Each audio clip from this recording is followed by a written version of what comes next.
Oh, hello. I didn't see you there. Or have you been here the whole time? Maybe you were, and I just forgot. Well, I'm sorry. I am, after all, a member of the Bad Memory Club.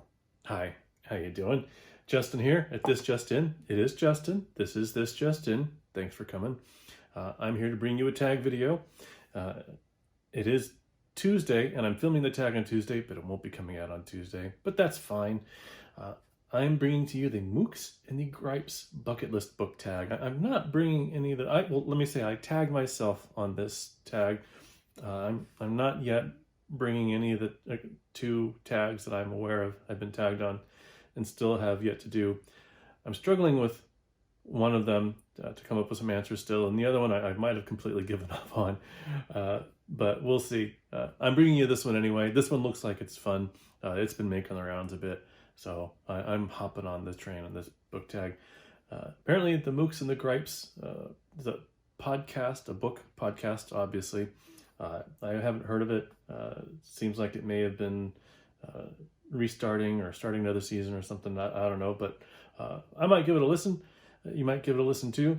I don't listen to podcasts as much as I used to, but every now and then when I have some downtime doing some chores or something, around the house, I might put on a podcast. Maybe this one will be good to check out. This is I'm going to read you the tag description here. This is a very simple tag. Simply tell us about 10 books on your bucket list. Books you want to read sometime before you shuffle off this mortal coil in the fullness of time, but not necessarily anytime soon. And an optional plot twist. Have your subscribers vote either in the comments section or in some kind of a Google Docs poll or whatever on which 2 books from your bucket list you have to read by a certain date. So this sounds good. I've got 10 books here, and let's see, we'll go through these books, and if you guys can go ahead and comment, pick in the comments, pick the 2 books that you'd like to see me finish, let's say by this time next year, or let's say by the end of September 2022, I will get 2 books that you choose for me read. All right, let's get started with the list. We're here at book number 1. I have selected The Brothers Karamazov by Fyodor Dostoevsky, of course. Considered by many to be one of the greatest novels ever written, particularly by one Michael K. Vaughan, a dear friend of mine, who loves this novel very much. Ever since he read it and told me how great it was, his enthusiasm for it infected me. And well, I hadn't picked it up yet still, so I'd like to give this a read, and so I'm putting it on this list here. I really should get to it sooner rather than later. So Brothers Karamazov is number 1. All of the other books here, I believe I have a copy of, so let's get through these next. Number two,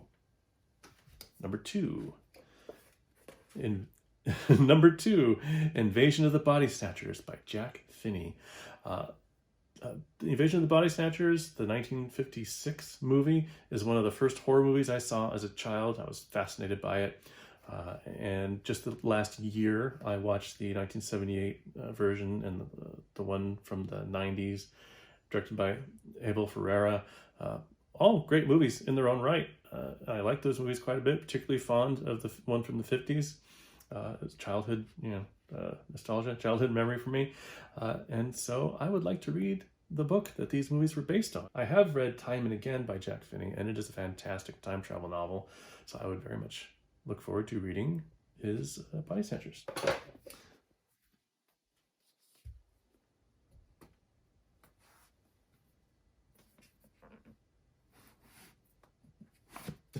All right, number 3, we have, I'm gonna have to pull this out of its case so you can get a look at it.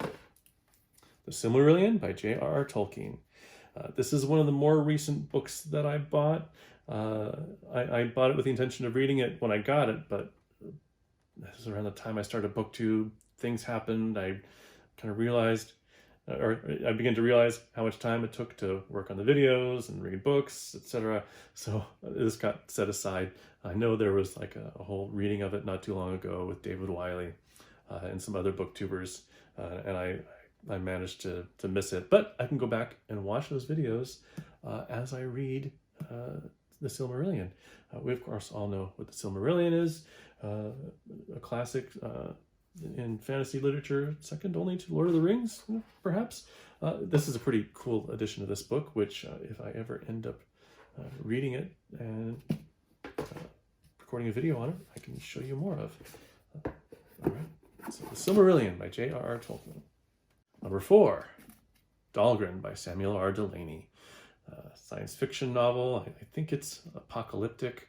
I have read some of this. I don't think I got more than halfway through it. I enjoyed it at the time. But it got set aside for whatever reason. I would like to start it again.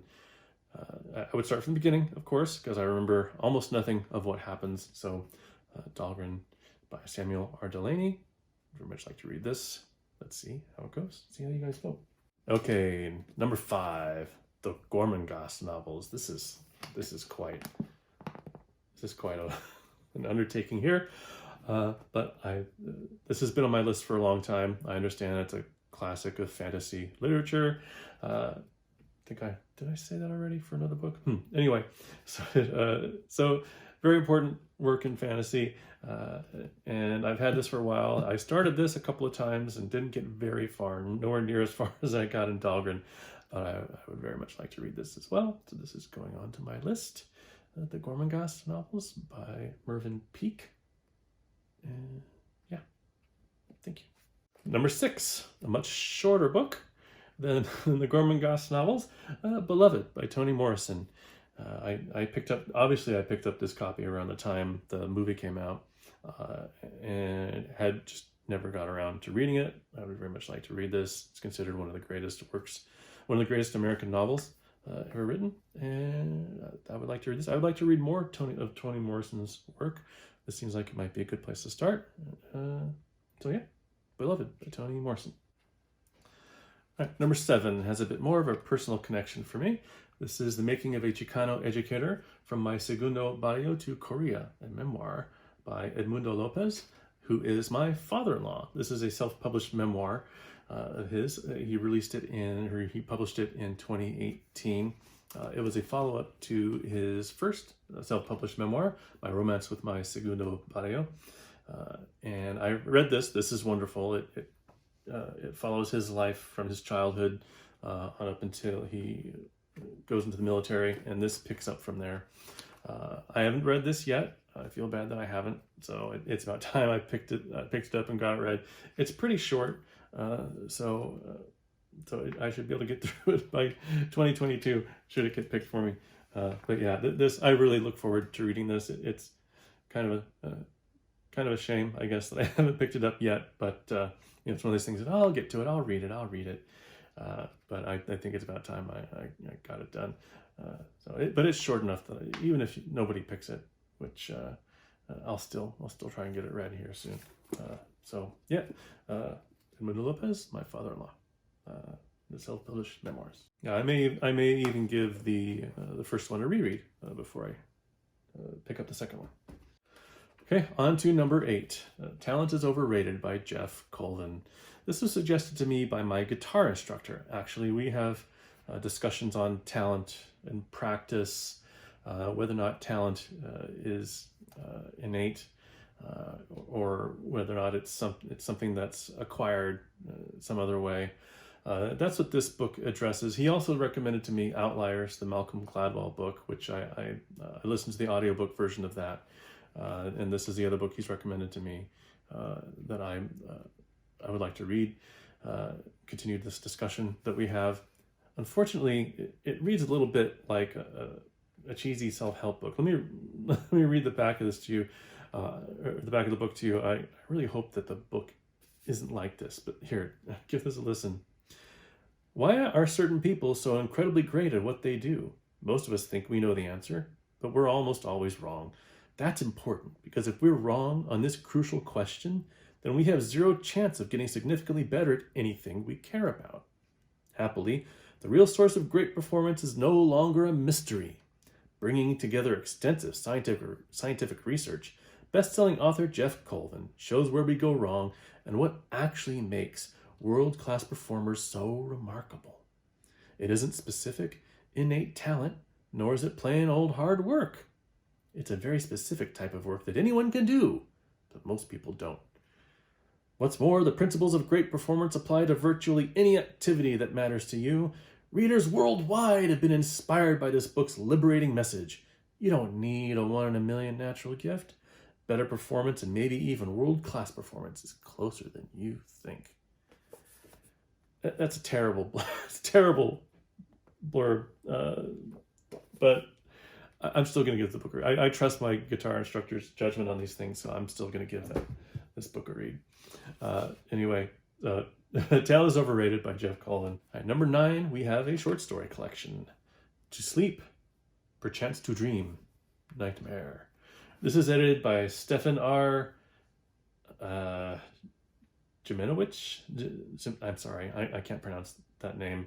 Robert Weinberg and Martin H. Greenberg. I've not heard of any of these people, but this looks like a really fantastic collection of short stories. We've got, who do we have in here? Let's take a quick look. We've got Richard, let's see, I think we have Richard Matheson in here. We have Lovecraft, of course. We have Robert Bloch. We have J. Sheridan Le Fanu, Wilkie Collins, Bram Stoker, Clark Ashton Smith, Robert D. Howard, Edmund Hamilton, Ramsey Campbell, Thomas Ligotti, and it all ends with a short story by Clive Barker. So this looks like a pretty great collection of short stories. Don't remember why I picked it up. I must have just seen it at a, I don't know, quite a while ago. Picked it up, looked great. I think it's about time I got around to it. So, number 9, short story collection, To Sleep, Perchance to Dream, Nightmare. Okay, I don't know. Okay, number 10, last but definitely not least, we need to talk about Kevin. This, I understand, is a very upsetting and disturbing book, and may even be more so upsetting and disturbing as the parent of a couple of boys. But I'm curious. I'd like to experience this book and see what I make of it, I guess. I don't know. I hear it mentioned a lot. I hear good things about it. I hear it's disturbing, and I am kind of drawn towards disturbing work. So I'd like to give this one a shot. We need to talk about Kevin by Lionel Shriver. So that's our 10th book here. Okay, so that's the 10 books from my bucket list. The Mookse and the Gripes bucket list tag is complete. And those are 10 books that I want to read before I kick the bucket, as it were. I can go through them real quick here for you in case you need a refresher. The Brothers Karamazov by Fyodor Dostoevsky, Invasion of the Body Snatchers by Jack Finney, The Silmarillion by J.R.R. Tolkien, Dahlgren by Samuel R. Delany, The Gormenghast Novels by Mervyn Peake, Beloved by Toni Morrison, The Making of a Chicano Educator by Edmundo López, Talent is Overrated by Jeff Colvin, To Sleep, Perchance to Dream, Nightmare by 3 editors, and We Need to Talk About Kevin by Lionel Shriver. And thank you very much for watching. Before I sign off, I did want to say you should check out AJ Dunn's channel, and if you feel like you should join the Bad Memory Club, as long as you remember, go down to the description. I'll put a link in the description. You can join AJ Dunn's, their Bad Memory Club. At the very least, you should watch AJ Dunn's channel. They have some great content. Thank you very much, AJ. All right, everybody. Thanks for watching. Have a great one. Bye.